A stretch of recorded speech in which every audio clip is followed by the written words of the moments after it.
Hey guys, welcome back to another video. Today we are doing BookTube's favorite tag, the Midyear Freak-Out Tag.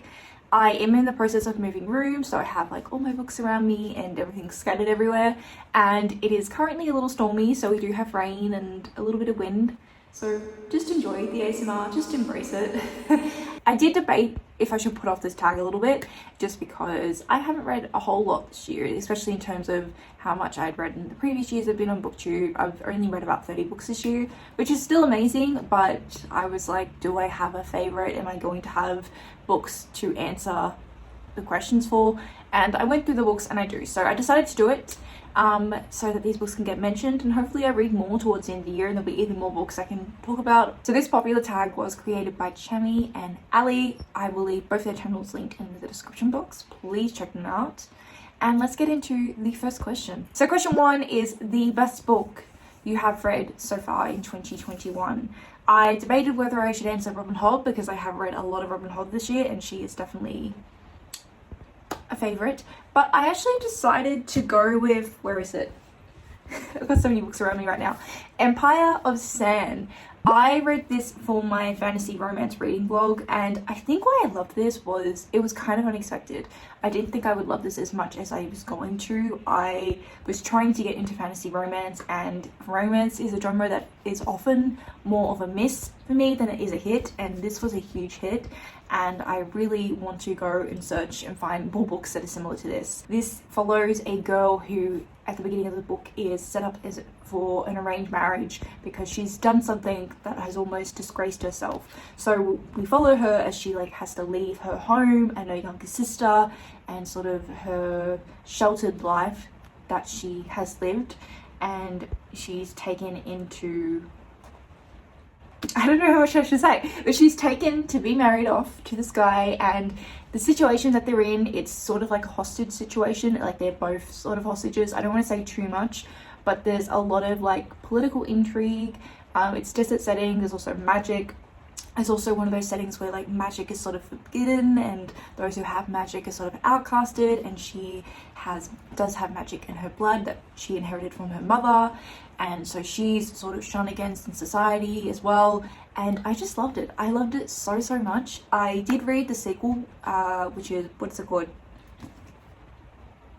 Realm of Ash, that's the name of it. Took me a minute there. I didn't love it as much, but I still really enjoyed the world and the setup and a lot of what is included. I really love how the women are included in this time and how we see them in this period, and sort of all their different roles instead of just the stereotypical roles. I felt like we had stereotypical roles, but there was more depth to them. The Jasmine Throne is Tasha Shuri's latest release, which did just come out in June, but unfortunately this happens every time, but it's not out in Australia really yet. I looked online, it's sold out, and yeah, so I'm just waiting. Apparently it will be in stock in August. Anyway, I'm looking forward to that one, and I'm looking forward to see more of what this author does in future, because I loved this so much. And if you're in the mood for a fantasy romance that is very slow burn, like the slow burn in this, I think that's what I really loved. This is perfection. I've said that a million times. I will say it a million times more in future, and I recommend you read this. So the second question is the best sequel you have read this year. That by far goes to Robin Hobb. I've read so many sequels. It's either going to be Assassin's Quest, which, look, I actually technically started this last year and then I didn't finish it until the beginning of this year, so we sort of count it, or The Mad Ship, which is book 2 in the Live Ship Traders trilogy, or the last book in that trilogy, Ship of Destiny. Now, the reasons I love these two books in particular is because they're the final books in the trilogy, and I think the way Robin Hobb sort of just concluded and rounded up all the stories and sort of all the stuff that was foreshadowed in book 1 and book 2 was just fantastic, and all the mysteries, just how that was all concluded and revealed, was so satisfying, and I loved it. It was also heartbreaking, but then you also had satisfying endings with some characters. I absolutely loved it. Assassin's Quest, last book in the Farseer trilogy. So in book 1 we followed Fitz, who's this young boy who's a bastard to a prince and ends up being raised by the royal family to be an assassin, and no one knows he's an assassin. It's a secret. Everyone at court knows he's the bastard of the prince, and they just think he's a page boy that sort of runs around, but no one knows what his true role in the family is and how he is used. the Life Should Trade trilogy, is set in the same world but in a different part of the world, so we do follow different characters. However, there is crossovers and like references, so I always do recommend to read the series in order, but you don't have to, it's up to you. In here, follow a family who have this life ship, which is basically another being itself, and the figurehead is alive, and it's just sort of about this family dealing with a really difficult period of their life. Like, they've just lost their head of their family at the very beginning of book 1, and they're struggling financially, they're in debt, and they're just sort of going to figure it out. It's also a family where it's like all daughters, so like the husband of one of the daughters is now like technically the head of the family, and there's a lot of conflict with that because he wasn't raised amongst their family, so he has different like beliefs and doesn't fully understand how things should be run and how things have been run for a long time. I really loved it. I say this all the time, the characters are really what makes these books. They're not extremely plot heavy books, especially the Life Should Trade trilogy, I would say, is super plot heavy. It's just very character focused and driven. And I adore it, and I am just here to see where the characters go, you know? Question 3 is a new release you haven't read yet but you want to. Now, I sort of answered this with The Jasmine Throne, which is Tasha Shari's new book. Definitely want to try and read that before the end of the year. There's a few others. I really want to read A Master of Jinn. That just sounds incredible. It's ancient Cairo and it has jinn. I don't actually know too much about it, but I did just recently read A Dead Jinn in Cairo, which is actually a prequel novella, and I loved the writing and the setting, and it was really interesting because it had like jinn and ghouls and everything, but then also had angels, which was just such an interesting combination of like supernatural beings. I haven't seen like angels with the jinn and stuff, so I'm really interested to see where it goes. I just heard incredible things about it from my friends as well. I also do really want to read The Unbroken, which will probably be one of my next reads. I just recently got this gifted to me from my lovely friend Katie for my birthday, so thank you, Katie. And Katie loves this, so many of my friends love this. All I know is it's sapphic and there's a lot of politics. It's like military politics fantasy, which I love. Military political heavy fantasies, that is just right up my alley, so I have really high hopes for this. It's also a desert setting, and I also do have a thing for desert setting books. Like, I don't know what it is, but they all really appeal for me. Oh my god, I can't talk today. What else do I have here? There was another book. Here it is. I also really want to read Winterkeep by Christian Kershaw. I haven't gotten to this one yet because I do want to read the original 3 books in the series, because this book is now book 4 to a series that was once concluded but is now getting some sequels. And I don't know anything about this because I want to go in knowing not a thing, and I just want to embrace it all. Question 4 is your most anticipated release for the second half of the year. That is so easy. That is, of course, Jade Legacy by Fonda Lee. This is the 3rd and final book in the Greenbone saga. So book 1 is Jade City and book 2 is Jade War. Both of those books I read last year, and they made it to my top books of 2020. I absolutely adore that series, and I'm so scared and excited to see where the conclusion is going to take us. I believe there's going to be a bit of a time skip as well, which also makes me nervous, but also excited because there's a lot of kid characters, so we're going to see them age up, and it's going to be very interesting to see what sort of roles they're going to play in the family. Jade City is a book that follows this mafia family and who sort of run or rule or have strong influence is maybe a better way to put it, this island called Kekong, which is this Asian inspired island, and in this world people can wear jade and use jade, and jade has magical properties, and it gives people who wear them like extra strength and, you know, all sorts of sort of abilities that makes them more powerful. And it's all these different sort of clans fighting over the jade and the control of the jade, and yeah, we follow one family and their sort of role in that, and I love it. It's really interesting, and I need to reread it before the last book comes out to refresh and everything. Okay, so question 5 is, what is your biggest disappointment? I haven't discussed this yet on my channel. It will be coming up in one of my next wrap-ups or recent reads videos, but people have seen on Twitter what I gave this book. Where is it? Fool's Fate. Is my biggest disappointment of 2021 so far. I know you might be a little shocked. I know a lot of people are shocked. I am still shocked. As you can see, I've been reading a lot of Robin Hobb this year. I've been loving a lot of Robin Hobb this year, but this book is just not it. I was so disappointed about this, and I will talk about it in my wrap-up more, my recent reads videos more, but I can only say so much because this is technically like I think it's like book 10 in a series. No, it's book 9 in the series, so I can only say so much. But what I will say about this book is, in this we return to so in Robin Hobb's original trilogy, actually I can't even say that. I literally cannot say really anything about this because it can spoil so much. But basically what happens in the final book in the original Farseer trilogy, so where is it? I've put it somewhere. So what happens in this book, Assassin's Quest, I feel like this book undoes this, and it really annoyed me.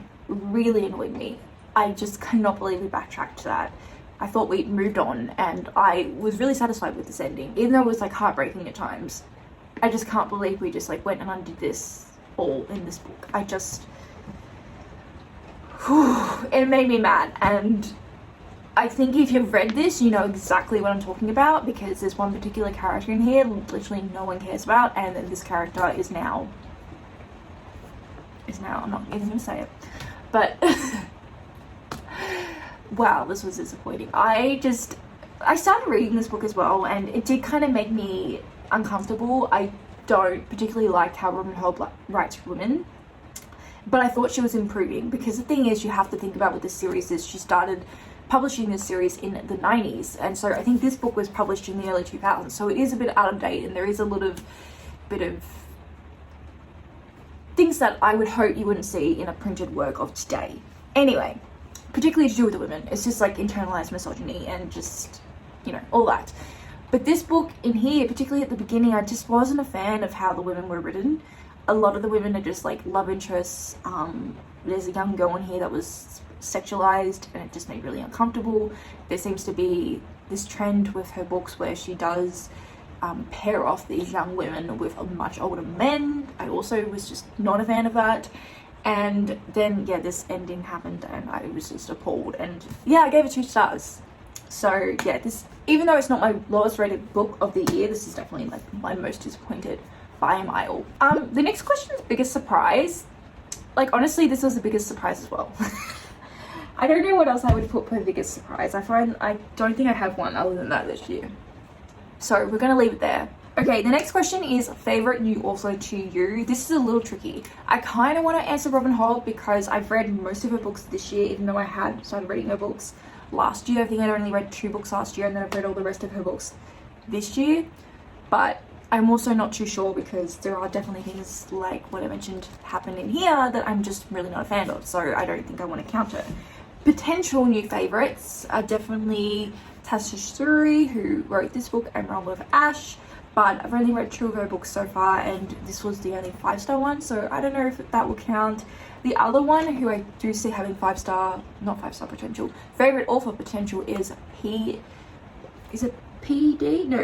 Deli Clark, who is the author of A Dead Gin in Cairo, which is a novella I've read, and also the author of A Master of Gin, which I have not read, but I really want to read that, and I also want to read the other novella that is also a prequel to this book, because they definitely have favorite author potential, but I'm not sure yet because I haven't read enough. Like, that's the issue with this question, is I haven't read enough from new authors or new to me authors to tell you an answer, so we'll just go with that for now. I'm skipping the crush question because I don't even know. But my favorite new character, and this is question 9, is definitely like just the cast of Gideon. I reckon they're all just so cool and so individual, and how can they not be favorites? So yeah, all the characters from Gideon the Ninth. A book that made you cry. So Robin Hobb has definitely made me cry a lot. Definitely in this book. Definitely in, where is it? Give me a second. Ugh. And this one too. Yeah, Robin Hobb just constantly make you tear up. Question 11 is a book that made you happy. For this I had to say Amari and the Night Brothers. I just think there's something about middle grade, something about the tone, something about the friendship, something just about the wholesomeness and nostalgic way it's written and told, and just the story itself. makes me happy. So of course, Amari and the Night Brothers. Amari and the Night Brothers is a book that follows this young girl who ends up getting into this camp, this like summer camp that is really like a magic school. So it's got really strong magic school vibes, and there it's like full of different supernatural creatures, and she goes there and she trains. She's a little bit of an outcast at first, but she does make friends, and I just loved it. It's a book that I would have read growing up and loved and would have reread so many times, and that's what I love. It just had a lot of the classic tropes, but they were I think all of them were pretty much done in new ways, but also just in a way that made it just a very nostalgic story. So yeah, that's my answer for this question. Question 12 is, what is the most beautiful book you have brought this year? I haven't brought a whole lot of books this year. I've been very good, but I think I would have to answer from the ones I have bought is definitely Winterkeep. I just love this. I love blue. Blue is one of my favorite colors, and I think it's just stunning. I love the girl on it. I love like all the different shades of blue. I don't know, I just think it's just gorgeous. Question 13 is, what books do you need to read by the end of the year? All of them. So this here is actually my TBR card, so I would love to read like definitely a lot more of these. But I did set myself a goal at the beginning of the year that I don't think I publicly announced. And yeah, I don't think I publicly announced it, but I did want to read all of Robin Hobb's books this year. I have made a pretty decent way through most of them, but still got a way to go. And the other author I also wanted to read all their published works this year is N.K. Jemisin, which I haven't done a good job of keeping up with that goal because I haven't read a single book of hers this year. So I still have the last book in the Broken Earth trilogy, The Stone Sky. I can't believe I haven't read this yet. It's actually just really, really shameful. What else do I have? I have The City We Became, which I was gifted for my birthday last year, and I still haven't read it. I started, I don't know if you can see that, I read like 100 pages or something. Didn't continue because I was busy doing videos, and I think then I got in a slump, and then I forgot about it. Oh my god, how awful am I? How awful am I? And then I also have this whole binder of the Inheritance trilogy. Like, this is what's shameful. I actually own them all and I haven't read them, but I really, really want to. And then the other one I have that I really want to read is The Killing Mood, which I think I will read soon, actually. This is probably going to be the one I read. Well, these two are probably going to be the ones I read, like, soonish, other than the other ones, just because I have a video idea that I want to pop this in, so that will be good. And yeah, so those are definitely the main ones. The other book I really have to read, the book that I'm kind of embarrassed I haven't read, is The Burning God. Now, in my Midyear Freak-Out Tag last year, this book was like one of the books I answered for this question, and I still haven't read it. In fairness to me, I pre-ordered this edition, right, like in August, and it came out, it was either October or November. Found out the day it came out that it doesn't come out, the hardback doesn't come out in Australia until February, so I didn't get my pre-order until Feb. So like, I mean, it's still June now, so it's still really late and I haven't read this, but I need to read this. I need to finish this series by the end of the year because it's one of my favorites and I haven't finished it. It's just like, what is wrong with me? I don't know sometimes. Question 14, which I think is a question that was added in by someone. I don't know who originally added it in. It might have been a blog. If I can find it, I'll leave it down below. Otherwise, please let me know so I can give them proper credit. And so question 14 is favorite video you have done this year. Now, I have not been very good at uploading regularly. I'm trying to fix that. But I think my favorite video I have done is my 5-star prediction reading vlog. It's follows the same concept as my TBR completion project vlogs, where I like reacted to an old video of mine which was my 5-star predictions, and then I read the unread books on that, and I added some new 5-star predictions in and also read that. I just really had fun reading that week, or 2 weeks I did it, because I read a lot of great books. I also just really love that concept of that video, and I think it just went really well. So yeah, definitely that one. I have a lot of videos that like have been in the works or been in plans that I haven't gotten to yet that I'm so excited for, that would probably be an answer to this question if they were up, but they're not. So maybe at the end of the year you will see them and know where they are. The last question that's been added in is favorite community members, and I don't know for this. To be honest, I haven't been watching a lot of BookTube this whole year. So what I wanted to do was put this question out there, and if you have any new favorites, particularly like newer booktubers and smaller booktubers, please leave them down below, because I'm always in the hunt to find some new booktubers to watch, particularly now as I'm getting back into watching booktube, because I've been just kind of a casual watcher of my friends, and even then I have been pretty awful at keeping up with everyone. So yeah, anyway, that is it for this tag, I think is what I was trying to say, and the end of this video. Thank you so much for watching, and if you stuck around to the end, please put one of the moon emojis. I don't know why, I just think that's fitting. Or maybe you should do rain, since we just like dealt with rain this whole video. No, do the moon, I like the moon. And yeah, I'm planning to try and do at least one video a week from now on, so thank you for sticking around if you have, and I'm sorry I've been so absent. I really hope you're doing well, and I hope that you're enjoying whatever you're currently reading, and I hope to see you next time. Bye!